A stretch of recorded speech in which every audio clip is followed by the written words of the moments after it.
नमस्कार, मैं चंदन उपाध्याय आप सभी लोगों का बहुत बहुत स्वागत एवं अभिनंदन करता हूं आपके अपने YouTube चैनल साइकोलॉजी वाले गुरुजी में। आज हम अपने क्लास में सीटेट के ऑफिशियल सिलेबस के अनुसार सीडीपी के दूसरे टॉपिक के बारे में चर्चा करेंगे।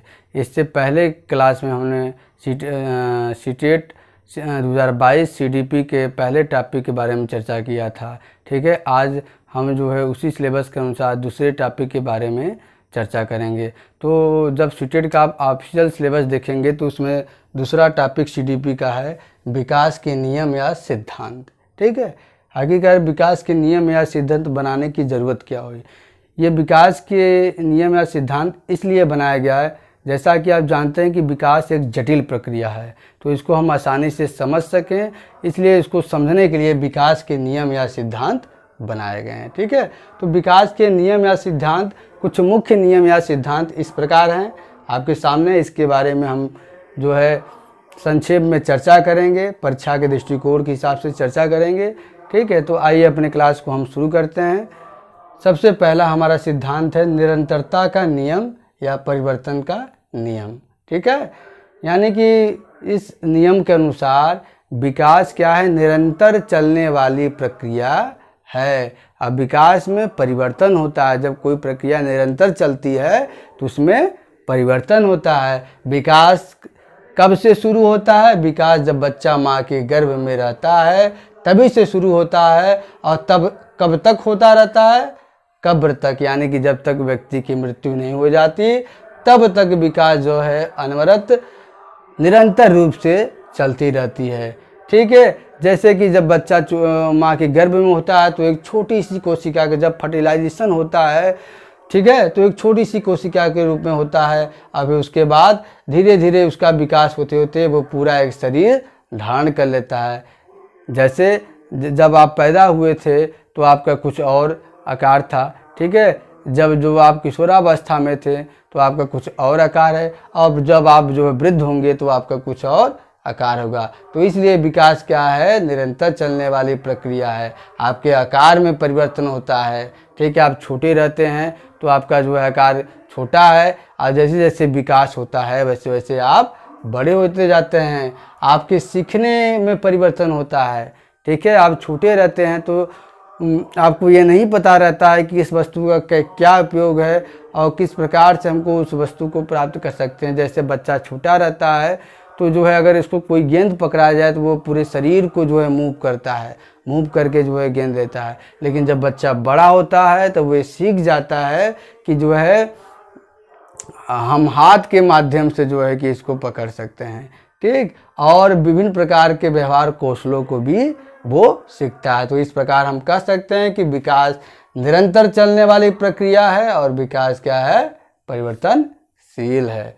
दूसरा है विकास सामान्य से विशिष्ट की ओर अग्रसर होता है, यानी कि विकास का ये नियम है कि विकास में जो है बच्चे में पहले सामान्य प्रक्रिया होती हैं, उसके बाद जैसे जैसे उसका विकास होता है वो विशिष्ट होता जाता है। ठीक है, जैसे जब बच्चा जन्म लेता है, ठीक, तो उसके अंतर्गत क्या है, सामान्य प्रक्रिया, वो प्रत्यक्षीकरण उसका समान होता है, उसका अवधान सामान्य होता है। ठीक है, और समयात्मक विकास समान होता है। लेकिन जैसे जैसे बच्चा का विकास होता है ये प्रक्रियाएं विशिष्ट होती जाती हैं। जब बच्चा जन्म लेता है, ठीक है, तो उसमें बच्चा को जब भूख लगी रहती है तो वो रोता है, तो जब रोता है तो पूरे शरीर उसमें इन्वॉल्व होता है। लेकिन जब बच्चा बड़ा होता है तो वो क्या है, वो जान जाता है कि विशिष्ट जो हमारा अंग है उससे ये विशिष्ट क्रियाएं होंगी। ठीक है, जैसे कि हम हाथ से कोई चीज़ को पकड़ सकते हैं, ठीक, और उसके बाद हम जो मुंह से खाना खा सकते हैं। तमाम तरह की भाषा का विकास, ठीक है, भाषा का विकास पहले सामान्य होता है, बच्चा पहले कुछ शब्द बोलता है, फिर धीरे धीरे जैसे उसका विकास होता है उसमें अच्छे से भाषा का विकास हो जाता है। तो इस प्रकार कह सकते हैं हम कि विकास सामान्य से विशिष्ट की ओर अग्रसर होता है। तीसरा नियम या सिद्धांत हमारा है व्यक्तिक विभिन्नता का सिद्धांत या नियम। इस नियम के अनुसार प्रत्येक व्यक्ति के विकास में व्यक्तिक विभिन्नता पाई जाती है। क्यों पाई जाती है? क्योंकि प्रत्येक व्यक्ति के अलग अलग संस्कृति होता है, अलग अलग वातावरण होता है, अलग अलग देश समाज होता है। तो जिस वातावरण, जिस संस्कृति और जिस देश समाज में होता है बच्चा, उस हिसाब से उसका जो है सामाजिक विकास, नैतिक विकास और शारीरिक विकास होता है। बच्चे के विकास में माता का खान पान और माता का जो है कि स्वास्थ्य, ये भी बहुत मायने रखता है। तो उसी हिसाब से प्रत्येक व्यक्ति क्या है, विकास में व्यक्ति की विभिन्नता पाई जाती है। चौथा है विकास अवस्थाओं द्वारा अग्रसर होता है, यानी कि विकास की एक फिक्स्ड अवस्थाएं बनाई गई हैं। विभिन्न मनोवैज्ञानिकों द्वारा विकास का एक फिक्स्ड अवस्था बनाया गया है, उन्हीं अवस्थाओं के माध्यम से प्रत्येक व्यक्ति गुजरता है। विकास की अवस्थाओं के बारे में हमने पहले ही क्लास में चर्चा कर ली है, ठीक है।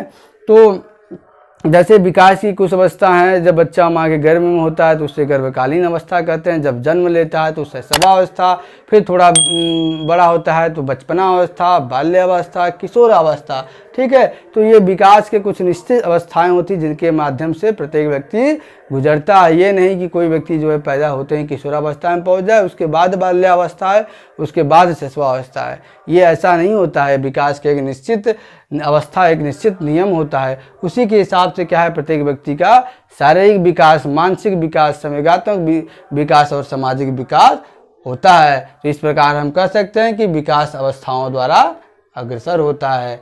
पांचवा हमारा है कि विकास का एक निश्चित क्रम होता है और एक निश्चित दिशा में होता है, यानी कि डेवलपमेंट यानी विकास का एक फिक्स्ड पैटर्न होता है, एक फिक्स्ड डायरेक्शन होता है। उसी पैटर्न में, उसी क्रम में किसी बच्चे का विकास होता है और उसी दिशा में विकास होता है। जैसे इसमें दो बिंदु बताए गए हैं कि कैसे विकास होता है, क्या निश्चित क्रम है, क्या दिशा है। जैसे पहला है कि सर से पैर की तरफ का विकास, यानी किसी के बच्चे का पहले विकास सर का होता है, उसके बाद धीरे धीरे वो पैर की तरफ विकास होता है। उसके बाद सर के पहले विकास, उसके बाद उससे जो संबंधित अंग है धीरे धीरे वो नीचे आता जाता है और उनका विकास होता जाता है, ठीक है। जैसे आप बच्चा जब पैदा होता है तो आप देखेंगे उसका सर बड़ा होता है, क्योंकि सर का पहले विकास होता है, उसके बाद क्या है उससे नीचे जितने अंग हैं उनका विकास होता है। तो इस प्रकार हम कह सकते हैं कि किसी बच्चे का विकास सर से पैर की तरफ होता है। और दूसरा इसमें बिंदु क्या है, केंद्र से बाहर की तरफ विकास होता है, ठीक है। यानी कि पहले सेंटर में विकास होता है, ठीक, जैसे ये पहले सेंटर हो गया, सेंटर में विकास होता है, फिर बाहर के जो अंग है उनका विकास होता है। सेंटर में आपके सुषुम्ना नाड़ी है, पहले उसका विकास होता है, फिर उसके अगल बगल जितने अंग है उसका विकास होता है, फिर उसके बाहरी पक्ष जो हैं शरीर के उनका विकास होता है। तो इस प्रकार हम कह सकते हैं कि विकास का एक निश्चित क्रम या दिशा होता है। छठवां है एकीकरण का सिद्धांत, यानी कि प्रिंसिपल ऑफ इंटीग्रेशन। इस नियम या इस सिद्धांत के अनुसार जब बच्चे का विकास होता है तो वो जो है कि उसमें एकीकरण का गुण नहीं पाया जाता है, ठीक है। जैसे बच्चा को आप कोई चीज़ दे या बच्चे को आप अपने पास बुलाए, जब छोटा होता है तो वो अपने पूरे शरीर को मूव करके आता है, ठीक है। उसके पूरे शरीर में क्या है जो है कि एकीकरण का गुण नहीं पाया जाता है। लेकिन जैसे जैसे बच्चे का विकास होता है वो समझ जाता है कि किस अंग से हमको क्या करना है, एकीकरण का गुण उसमें पाया जाता है, ठीक। जैसे जब बच्चा बड़ा होता है तो वो समझ जाता है कि पैर से हमको चलना है, ठीक, और समझ जाता है कि हाथ से कोई वस्तु हमको पकड़ना है। तो इस प्रकार कह सकते हैं कि बच्चे के विकास में एकीकरण पाया जाता है। सातवां है सहसंबंधन का सिद्धांत। इस सिद्धांत यह बताता है कि प्रत्येक विकास के जो पक्ष हैं उनमें आपस में एक दूसरे से संबंधित होते हैं, ठीक है। जैसे किसी बच्चे का मानसिक विकास अगर ठीक हुआ तो उसका शारीरिक विकास, बौद्धिक विकास और नैतिक विकास भी ठीक होता है, और अगर किसी बच्चे का मानसिक विकास ठीक नहीं हुआ तो उसका शारीरिक, बौद्धिक और सामाजिक विकास भी ठीक नहीं हो सकता। तो इस प्रकार हम कह सकते हैं कि प्रत्येक विकास के जो पक्ष हैं वो एक दूसरे से सहसंबंधित हैं। आठवां हमारा है परिपक्वता तथा अधिगम का सिद्धांत। विकास के लिए परिपक्वता और अधिगम भी बहुत जरूरी है। परिपक्वता क्या है, शारीरिक और मानसिक रूप से क्या है आपके अंदर मजबूती आ जाती है, दृढ़ता आ जाती है, उसी को हम क्या कहते हैं, उसी को हम परिपक्वता कहते हैं, ठीक है। और क्या है अधिगम, अधिगम मतलब होता है सीखना। आपके व्यवहार में होने वाले अस्थायी परिवर्तन को हम अधिगम कहते हैं। अगर आप जो है किसी चीज़ को सीखने के लिए शारीरिक या मानसिक रूप से परिपक्व नहीं हुए हैं तो आप उस चीज़ को नहीं सीख सकते हैं और उस चीज़ का आपके अंदर विकास नहीं हो सकता। जैसे आप जो है कि अभी पढ़ने के लिए रेडी नहीं हुए, प्रिपेयर नहीं हुए हैं, आपको और पढ़ाया जा रहा है तो क्या है आप जो आपके अंदर वो स्किल का विकास नहीं होगा। तो इसलिए कहा जाता है कि जो है बच्चे के अंदर परिपक्वता जब आएगी किसी चीज़ को सीखने के लिए तभी वो क्या है अधिगम करेगा, और जब परिपक्वता अधिगम दोनों करेगा तभी उसका विकास होगा। 9वां है संपूर्णता का सिद्धांत। यह सिद्धांत या नियम यह बताता है कि व्यक्ति के शरीर बच्चा जब छोटा होता है तो क्या है उसके अंदर जो है जो सामाजिक विकास, जो मानसिक विकास, जो संवेगात्मक विकास होते हैं वो जो है निम्न रूप में पाई जाती है। लेकिन जैसे जैसे बच्चा विकास करता जाता है, विभिन्न अवस्थाओं से गुजरता जाता है, उसके अंदर जो है संपूर्णता आती जाती है, वो चीज़ों को सीखता जाता है, ठीक है। और तमाम तरह का सामाजिक विकास, नैतिक विकास, संवेगों की स्थिरता उसके अंदर आ जाती है और तमाम तरह के संवेग उत्पन्न हो जाते हैं, ठीक। तो इस प्रकार से हम कह सकते हैं कि जो है विकास में संपूर्णता भी पाई जाती है। अगला और लास्ट हमारा जो नियम या सिद्धांत है कि विकास क्या है आनुवंशिकता, D बराबर H heredity plus E environment. D क्या है हेरिडिटी यानी आनुवंशिकता और वातावरण का सम्मिलित रूप है। आनुवंशिकता किसे कहते हैं?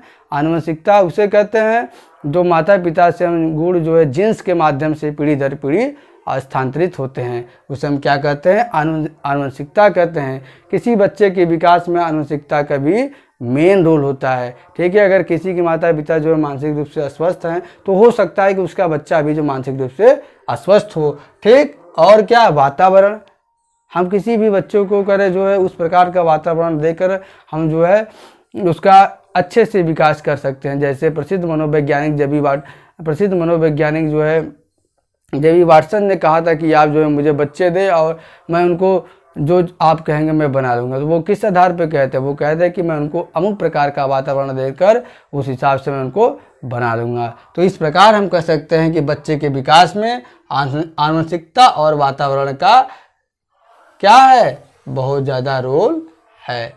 तो इस प्रकार से आज आपने विकास के नियम के बारे में संक्षेप में समझा, ठीक। इसको आप नोट डाउन कर लीजिएगा, परीक्षा के दृष्टिकोण से यह बहुत महत्वपूर्ण है। आज की क्लास में इतना ही, और अगर आप चैनल पे नए हों तो चैनल को सब्सक्राइब करें और ज़्यादा से ज़्यादा शेयर करें, क्योंकि इस चैनल पर आपको जो है सीटेट से रिलेटेड ऐसे ही आगे भी वीडियो मिलती रहेंगी। तब तक के लिए आपका बहुत बहुत धन्यवाद।